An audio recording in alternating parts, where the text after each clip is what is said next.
कार्यकर्ताओं की जो भावनाएं हैं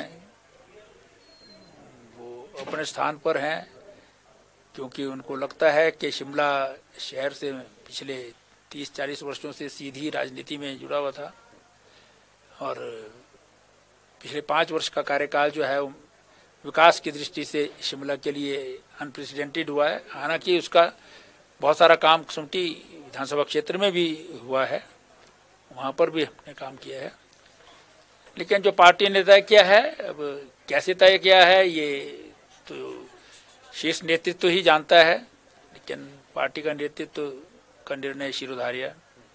देखिए, पार्टी ने कुछ सोच समझ कर दिया होगा टिकट।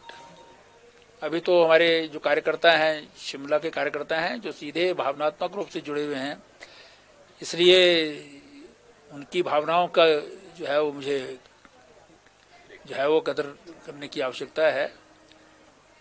लेकिन अगर पार्टी का निर्णय जो भी होगा, जब तय करेंगे कि दूसरे चुनाव क्षेत्र में चुनाव लड़ना है देश में अपितु पूरे विश्व पटल पर शिमला की अगर पहचान दिलाई है तो सुरेश भारद्वाज ने दिलाई है, जिन्होंने लगातार अपने काम के लिए कार्य किया है। वो चाहे 98 से लेकर 2000 आप देख सकते हैं 7 में विधायक रहे, 12 में जब प्रदेश में यहाँ पे कांग्रेस की सरकार थी तब भी भारतीय जनता पार्टी के उम्मीदवार सुरेश भारद्वाज जी यहाँ जीते।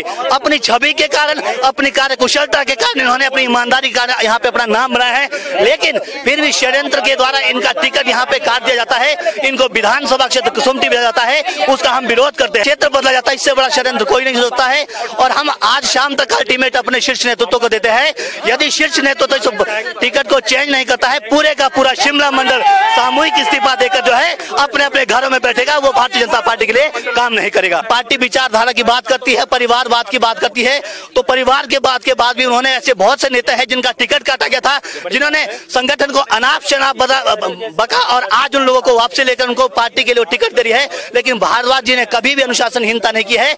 ये कार्यकर्ताओं का जो है जोश है, उनके प्रति संवेदना है और कार्यकर्ता अभी भी यही है कि उनका टिकट बदलना होगा और भारद्वाज जी को यहाँ से टिकट नहीं दिया जाएगा तो पूरे का पूरा जो यहाँ पे मंडल है वो सामूहिक इस्तीफा देकर अपने घरों में बैठेगा। भारद्वाज जी का था, 3 बार के एमएलए यहाँ रहे हैं, मंत्री हैं यहाँ पे, शिमला में इतना काम किया है जितना काम कभी हुआ नहीं है और ना मुझे लगता कभी होगा इतना काम जितना काम यहाँ हुआ। सड़कें इतनी चौड़ी, इतना फ्लाईओवर, इतनी टनल, आप देखो इतना काम जो शहर में हुआ है, तो इस काम के लिए भारद्वाज को टिकट यहाँ से मिलना चाहिए था। बदला क्यों है, हम ये कहते हैं बदला क्यों है?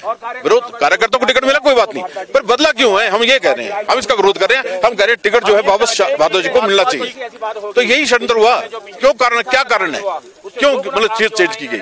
जब सीट वहाँ है तो क्यों चेंज की गई, क्या कारण है? जो है कहते हैं शिमला से भी मिलना चाहिए और शिमला से लड़ना चाहिए, तो हम इसलिए विरोध कर रहे हैं। शिमला से ही टिकट होना चाहिए और शिमला। हमने शिमला की जो कॉन्स्टिट्यूंसी है इसके 18 वार्ड हैं, 91 बूथ हैं। लगभग 10-12 साल से हम इसमें काम कर रहे हैं, अपने कार्यकर्ताओं को भी जोड़ रहे हैं। हमारा सिर्फ यही है कि जो सीट जिस पे ये चुनाव लड़ते आए हैं आज तक, हमने जो बिल्कुल स्ट्रॉन्ग से स्ट्रॉन्ग कैंडिडेट जो रहे हैं, कांग्रेस के टाइम के भी, जो राजा साहब के टाइम के भी स्ट्रॉन्ग कैंडिडेट जो रहे हैं, तो उस टाइम हमने ये जो सीट जो है हमेशा जीती है।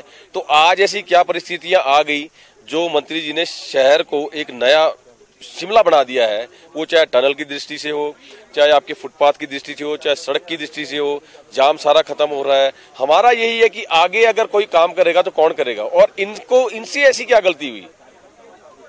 हमारा तो ये है कि ये जो है इसको बदलना चाहिए शहर के विकास के लिए। किसी की भी सरकार रही, इतना काम हमने जो कभी नहीं देखा जितना भारद्वाज जी के टाइम में हुआ है। और बिना किसी कारण के अगर इनका टिकट बदल दिया गया है, हमारा सभी कार्यकर्ताओं का रोष है कि माननीय भारद्वाज जी का टिकट बहाल किया जाए, शिमला से ही इनको इलेक्शन लड़ाया जाए ताकि पार्टी की सीट भी बची रहे और पार्टी की मान मर्यादा भी बची रहे।